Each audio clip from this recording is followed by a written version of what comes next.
Hello and welcome to Tranquillo Resort out here in Orlando, Florida. And as you can see in my hands, I have the new Titleist Velocity golf ball.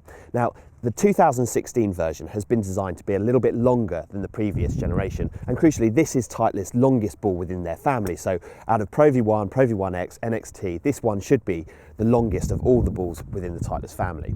Now, as you can see, we have the range to ourselves. We also have a fantastic short game facility. So it's a great opportunity to put the new Velocity through its paces and see how we get on.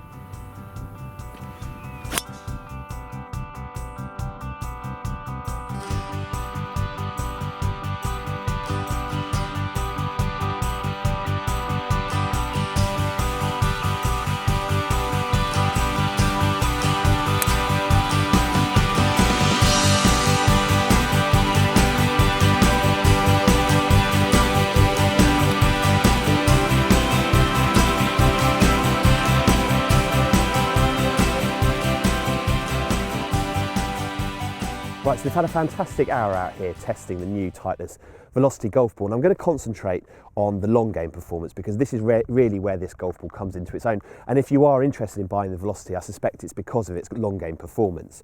And probably the best test that we did was with the driver. We put 3 golf balls, 3 Pro V1s up against 3 Velocities whilst using the GT2 launch monitor. And with the Pro V1, I was getting around about 276, between 276 and 280 carry, which is a really good number for me. Absolutely delighted with that. And then when I swapped into the Velocity, that carry distance went up to around about 280, 284. And in a snapshot, that just illustrates the difference between the 2 golf balls. But it wasn't only the total carry distance. There's actually a crucial difference in ball flight that I certainly noticed. This one had a sort of higher initial launch angle, but didn't spin very much. I think that's crucial. So when I see a ball flying a little bit higher, I worry a little bit that it's spinning too much. But looking at the launch monitor data that we were getting, it wasn't spinning at all, and the overall distance was absolutely superb. So it does go to show, and it does illustrate that the work that the R&D guys do, it really does make a difference to the performance of the golf ball.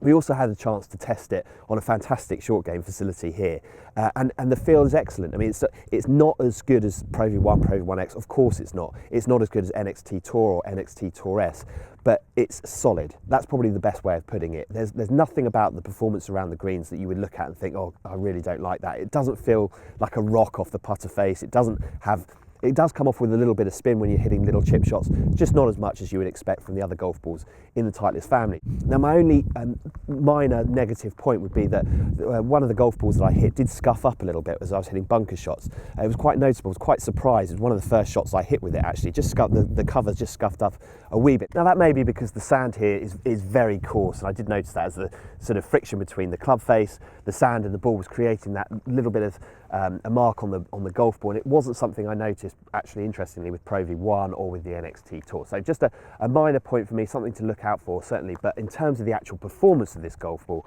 I thought it was superb, and crucially it illustrated to me just why you might buy this golf ball over NXT Tour or over the Pro V1, because the long game performance is slightly different, and I certainly noticed it was longer. So certainly one to test if you're in the market for a distance golf ball.